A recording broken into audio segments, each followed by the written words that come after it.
Hey everybody, I am back for episode 10, the last of the first season of Worderella Writes, and I think I'm probably going to change the format a little bit of the podcast. Rather than it being a condensed short season, I'm thinking it might be more of an extended occasional, so either as the whim strikes me or once a month, whichever happens first. So that's just a little bit of business to get you caught up on the podcast.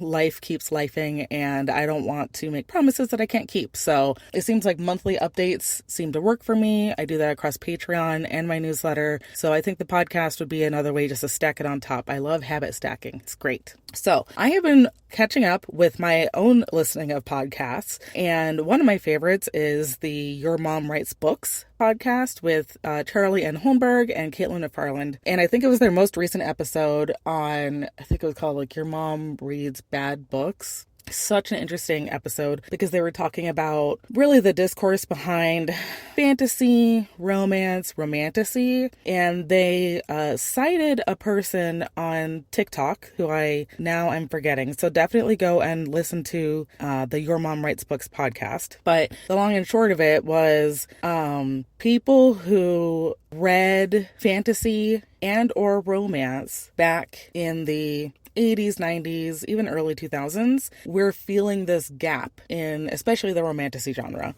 And that's kind of what I want to talk about because it really made me think about what they borrowed the term of a personal archive. So a personal archive is your personal reading archive is specifically, it's about reading. And the idea is, if you have a wide swath of genres and or just a wide swath of authors that you're reading across multiple decades and multiple types of authors within a particular genre, that broadens your understanding of the genre as a whole. And part of the critique was some of the more recent romantasy authors, and I don't think anyone was named. I think they're just talking about general trends, right? So, but some of the more recent romantasy authors are not grounded in either the fantasy genre or the romance genre. And so with rapid releasing and all these other things of just trying to make sure that they stay in the forefront of their readers' minds,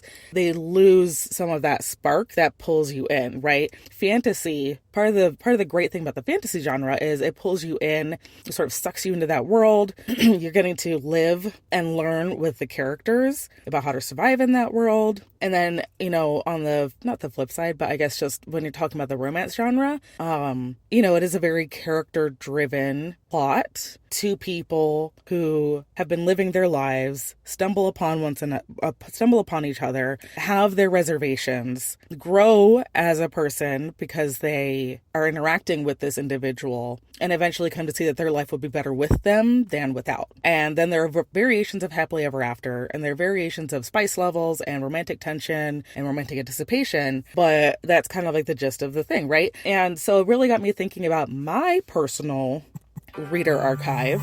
I had an era, I think it was like high school. High school is where I really dove into both fantasy and romance. And I love historical fiction too. So I think it makes a lot of sense why I write what I write when you start to dig into what I read, both in my formative years and as I continued to mature into an adult and, find genres that I wanted to escape into. So as I'm thinking back to elementary school, and I loved Anne Rinaldi, and she writes these amazing, well-researched historical fiction stories. They were written before the genre of young adult came out, but I would call them young adult now. They're not middle grade, right? Middle grade was not a thing in the 90s.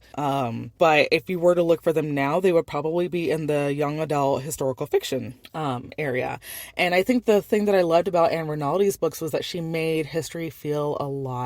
And so in that way, it was like a fantasy. She had to build the world. She had to help you understand the social construct, the political climate, the family dynamics, and like what is considered normal and how that is very different from what our normal is today. And it can feel like a fantasy oftentimes. And so, you know, I'm thinking back and I'm like, gosh, Anne Rinaldi had a huge impact on my reading or my writing. Obviously, Jane Austen, enough said there, right? I think I have like 12 copies of Pride and Prejudice in my house, all with different covers. I also have the audiobook, and both versions, both the 1995 version and the 2005 version, the BBC miniseries and the movie. I digress. The point is, Jane Austen and Louisa May Alcott, who wrote the Little Women series, and L.M. Montgomery, Lucy Maud Montgomery, who did the Anne of Green Gables series, and Laura Ingalls Wilder, right? So what I've sort of noticed over time is I really latch on to what are considered the classic female writers, I think because I'm just so fascinated with interpersonal dynamics. And, you know, yes, there are wars happening, right? Like the Civil War is happening during Little Women. That's the backdrop. The important thing is what is happening with this family and these women especially. It is a very woman-centric story. I mean, Laurie, yes, is a thing, but it's focused on the home front. And I think that also made such a huge impact. All of them, right? L.M. Montgomery, Laura Ingalls Wilder, Louisa May Alcott, Jane Austen, even Elizabeth Gaskell, who wrote North and South, which is slightly more on the political side. But all of them are focused on what I'm going to call the home front, the home life, right? And what how the culture and whatever political things were happening are all backdrops to this life. And I think it feels so relatable because for a lot of us, that's how we live our lives, right? Like there are many of us where we're living in a world that we don't have control over. We're living in a world that we engage with in different ways. But at the end of the day, like if we're lucky enough, we have our home, we have our family, we have our job, and we have these day-to-day things that we do in order to keep going, you know? So I think from a historical standpoint, that is what I love about the historical fiction genre. And then moving into the fantasy genre. So some of my favorite authors growing up, I think I read everything by Patricia McKillip. I remember going to the stacks in the library and I would just pick up the next book. She had a lot of standalone books, so they weren't necessarily a series, which I also loved because, you know, fantasy tends to be series, and especially high fantasy tends to be these like epic long books. And I couldn't relate to Lord of the Rings, right? I couldn't relate to a couple other writers. I read Brandon Sanderson's first book, Elantris. I still have, I think it's considered like a first edition. And when I went to the Story Makers Conference a couple years ago, I got him to sign it, which was really cool. But so my formative years with fantasy were Patricia McKillip. And again, she writes very small, very intimate stories. The magic can have influence over the whole world, but like, I just remember thinking like, gosh, like her world is so specific. Her worlds are so specific and the characters within them. And you feel like you're living a fairy tale when you read her books. I also read a lot of Robin McKinley. Again, you're seeing a lot of female authors. I think it was accidental, but you know, maybe somewhere in my back burner brain, I realized like I just went more towards those authors. So Robin McKinley, she wrote a lot of fairy tale retellings. I remember Beauty, like completely blew my mind. It is obviously a retelling of Beauty and the Beast. Or was it, is Beauty actually about, oh darn it, now I can't remember. But I remember the one that really got me was Deerskin. I had never heard of this fairy tale before. I would say it does have some content warnings to come with it, because once you learn why, you know, this girl like sort of becomes a hermit and transforms, and you know, is really just kind of heartbreaking. But I think Robin McKinley is where I learned that fantasy, even if it's inspired by a fairy tale, maybe because it's inspired by a fairy tale, can have a really deep impact on you. Even if it still feels like centered on what might be considered a small home life. Her stories aren't necessarily about changing the world or being the hero. I think she is a really great example of Gail Carriger's The Heroine's Journey, where we start in a location or in an emotional place and things aren't the way they should be, and we go on a journey that then actually lands us in what is essentially a found family ending, where we have not only found our true family, which could be our blood relations, or it could be the people that we have chosen to have in our lives, and we've also changed ourselves. We have come to a place where we feel more like ourselves, that we have come to our true self through this journey, and have surrounded ourselves with people who love and accept that version of ourselves. So that's like a very high level summary of Gail Carriger's The Heroine's Journey. But again, like women writers, I feel like that is what we often write about, or at least the ones I've been reading. Other fantasy authors that I branched into were Garth Nix. I think he's Australian. He wrote the Sabriel series, and I remember reading Sabriel thinking, oh my gosh, a teenage female necromancer who keeps souls where they belong, but gets thrown into it sooner than she thought she would because her predecessor dies, and now she has to take up the claim. And it's more of an epic fantasy, but it doesn't feel like it. It still feels very grounded. It's very sort of like alternate universe. You climb over the wall and now you're like, I don't know, in like 1917 England, but like climb over the wall into this world, and like there are talking cats, and it all just feels so normal. And so like, of course it would be that way. I also loved that story because there is a romance. The romance is secondary to her journey and her experience, and her romantic interest is there to support her. Like, she saves him from his prison, and then he uses his skills and his knowledge to support her journey, right? Like, just because this prince comes into the story, it is not his story. It's still her story. And that, I think, was very educational for me on, I don't have to have the alpha male in my story. Like, I think that was the first book that I read where I was like, oh my God, he is there for her. 100%. He's not there to dominate her. He's not, because like, especially in like the late 90s, early 2000s, there's a lot of like domination stuff. I don't know what was going on with the romance genre. I actually read the Bridgerton, The Viscount Who Loved Me, because I love season 2 of Bridgerton, the Netflix series. I love what they did with the story. The only Bridgerton book I had read prior to watching the series was To Sir Philip with Love, which is Eloise's story. And I loved that because it was a love story of letters and of second chances and of like breaking out of a wound or a shell.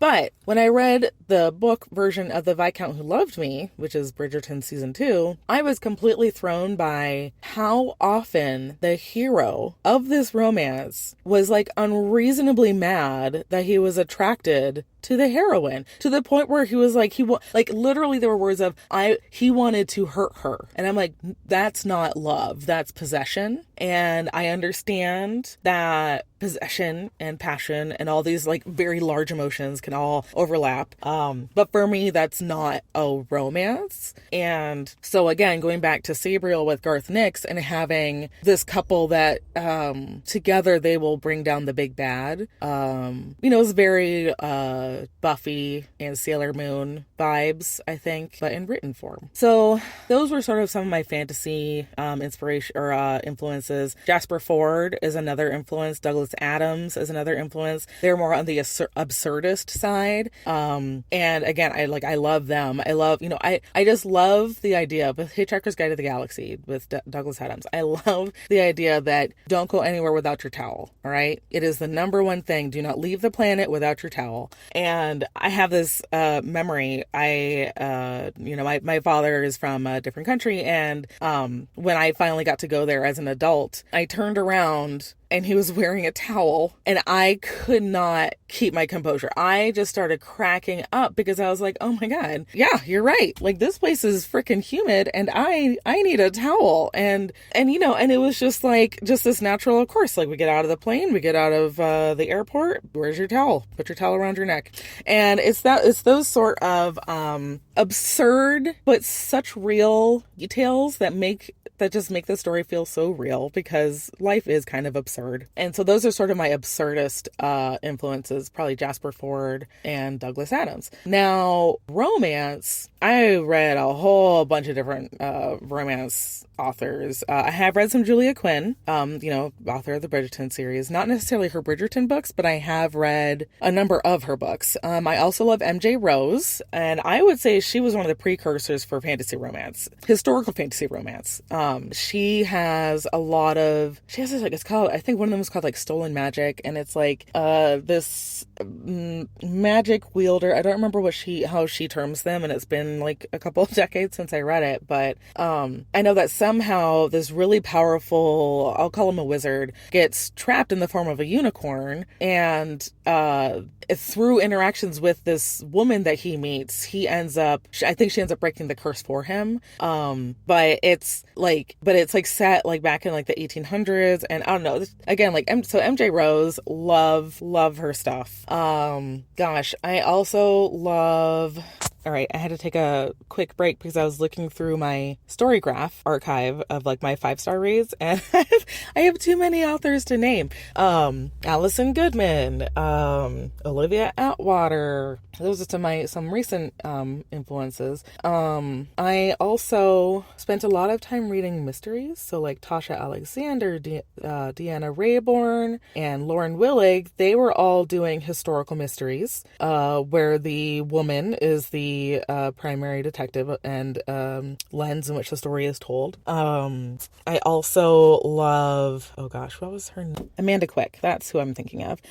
She has the Arcane Society series. And again, I think that's another example of romantasy. It's historical fantasy romance. And I was reading these books like in the late 90s, early 2000s. And I think it just fundamentally changed how I think about things, of just like, why not? Why wouldn't the world do that? Why wouldn't the world be this way? So I think many of my romances were actually still in the probably fantasy genre, but because of how genres were split apart at the time, they were all put in the romance category. There was no such thing as romantasy. Because I find I'm not, like, every once in a while I'll read a contemporary romance. Thea Claire, I think she wrote Go Find Less. Oh my gosh, I read that in ebook and I had to go find the paperback, because like that's a shelf trophy right there. That book is so good. And gosh, there are like so many other people. Sherry Cobb South, she has a delightful Regency romance series, and the first one starts with like a falling in love with your own husband, which I love that trope, so that's why her stories work for me.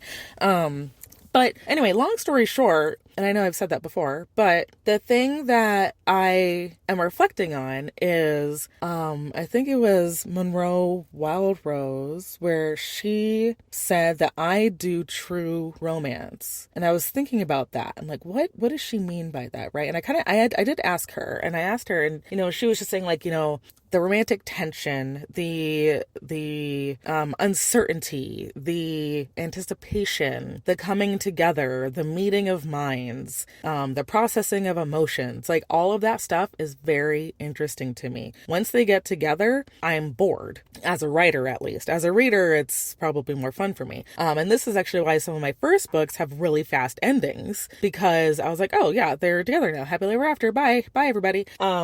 But, over time I've learned, like, no, write that epilogue, write what is our new normal? What is life now with this person that we've chosen to be with?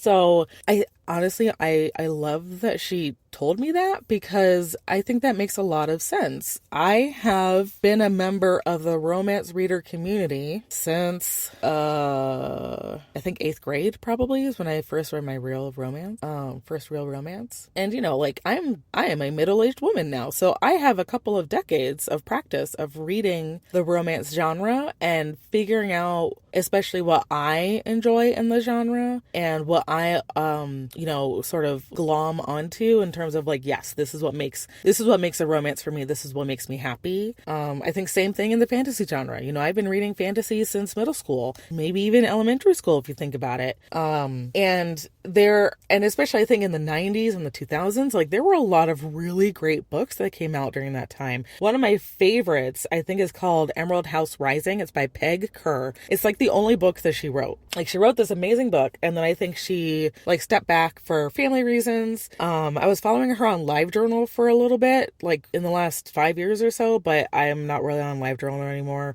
That's a thing. That's a time capsule. But and so that's the other thing is like there are some amazing books out there where the author wrote one beautiful book and then life happened and they never got to write another one for whatever reason. And somehow I stumbled onto a lot of those books, and I remember wanting to make Haunting Miss Trentwood a series, but I had been reading fantasy series at the time, which has, one single main arc over all the books, and I couldn't do it. I can't do it. I'm a pantser. I can't do it. So when I rejoined when I rejoined the romance genre, because I kind of have, my cycles and waves of reading, and then it occurred to me, oh my gosh, yeah, like it's a new couple with each book. Of course, duh. And it was really that very Captain Obvious breakthrough moment for me where I was like, oh, I can make Haunting Miss Trentwood a series. I can make this into the thing I always wanted it to. So if you were ever wondering why there was like an 11-year gap between Haunting Miss Trentwood and everything else that came in the series, it's because of that. I was reading a lot of fantasy. I was reading a lot of literary fiction, like Kazuo Ishiguro, the author of like Never Let Me Go. So I was like reading kind of heavier things. But then when I came back to romance, I was able to see nuances in the story because of the other genres that I had read. And I couldn't see them before because I was just in the romance genre, and it's just like, this is how you tell stories, So to go back to the whole concept of a personal archive, especially as a writer, it is so interesting to think about how do the books that I read change my understanding of story, of character, of plot, and my unique combination of my reading history is what makes me the unique writer that I am. And ideally, there's enough relatability in what I write that then I can branch out to people who do not have the reading history that I have, but still enjoy pieces and parts of what I'm bringing to create the story. So anyway, I just wanted to like kind of chat and think about that. This is probably one of the longer episodes, probably the longest episode that I've done. But it's just such an interesting topic that I just wanted to sort of noodle on it for a little bit with you. And I'm just so curious, do you feel like you have a personal reading archive? Do you read across a bunch of different genres, or do you sort of stick to one genre and read across many authors and styles within the genre? So I would love to hear more, because yes, I'm a writer, but I'm also a reader, and if I don't have the words, I have to go read a book. That's how I refill my well. So yeah, I would love, like, come join me on the Patreon. It's patreon.worderella, or patreon.com/worderella. So WORDERELLA. Join as a free patron. These episodes they automatically sync with the Patreon, with the membership. And so, free and paid members, please do come and comment on this post, because I am just so interested in this topic of a personal reading archive, or like a reading history, and how that can impact our lens on the world. Quick update in terms of the writing. So I think I'm like 30 or 40,000 words into an Uncanny Bargain at this point. It is May 21st, 2025 as I'm recording this. I definitely have been struggling because life has been lifing, and so getting words on the page has been a struggle. I've actually backed away from drafting directly into the computer. I've picked up my writing notebook again. My writing notebook, I have one rule, which is from one day to the next, I cannot use the same color pen. So that way, as I flip through the book, I see a bunch of different colors, and it makes me feel good. Like, oh, look at all the many different days in which I wrote. So I'm back to writing longhand, and I think think it is helping because I need to like slow down and settle a little bit.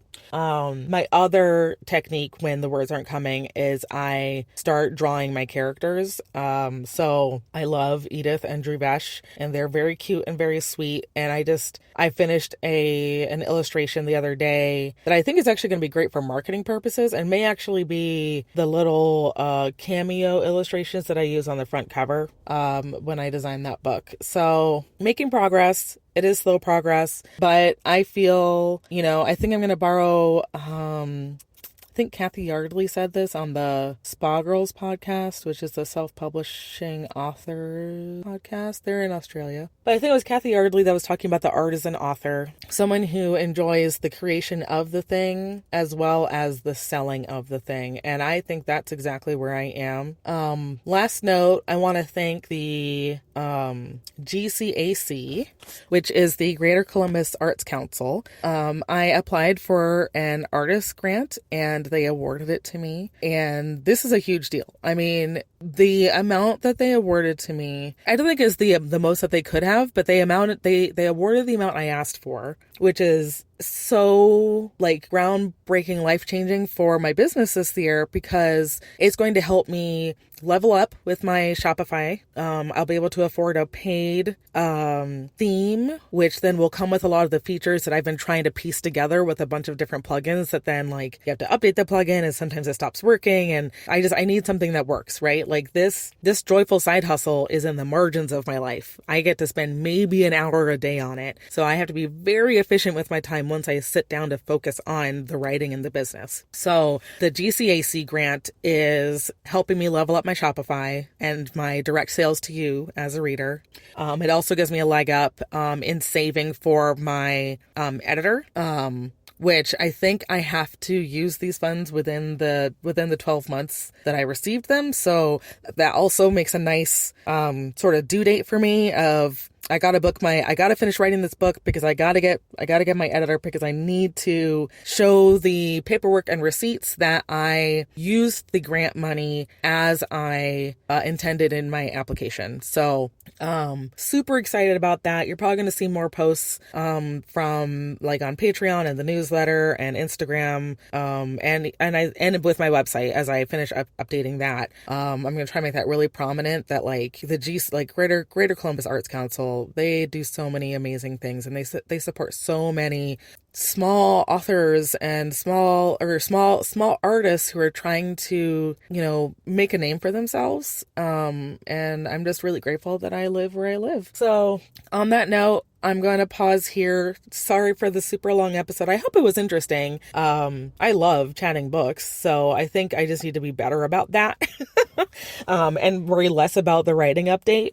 So we'll see. I'm gonna try doing this like, once a month and or more occasionally as the whim strikes me. But thanks so much. All the details are going to be in the outro. Hope to see you on Patreon. I will be posting chapters of An Uncanny Bargain. I'm starting to post snippets June 19th, 2025. And so if you are a free member, you will get to read these snippets. The chapter segments will be free up through, I think, halfway through chapter 8, which gets you basically from somewhere in June to somewhere in November. You'll get to read first section of An Uncanny Bargain just by being a free member.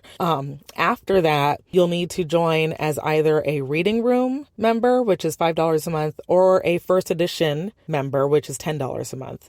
Both of those tiers unlock my in-progress work. The reading room tier gets a ebook drop before everyone else. Even Patreon, I'm gonna send it out to you guys. You're number one. You're the closest to me, so you get it first. And the first edition tier, you guys get to choose between. You'll get the ebook. Then you'll also get to choose between. Do you want the illustrated paperback or hardcover? Because you supporting me $10 a month, I just figure by the time I'm done writing the book, you deserve it. So thanks for joining me today. You can find my signed and illustrated editions, bookish merch, and bullet journals for writers on my website, wordarella.com. Regular editions of my fiction are available at libraries and all major retailers. Worderella Writes runs as a single annual season with roughly 10 episodes running from January to April each year. Connect with me, Belinda Kroll, through the reader poll in the show description, on Instagram as Worderella, on Patreon as Worderella, or my website, worderella.com. That's Cinderella, but with words. If you enjoyed this episode, support the podcast by sharing it with a friend, leaving a 5-star rating and review, and subscribing so you never miss an episode. And until next time, take care, and may all your mood reads be excellent.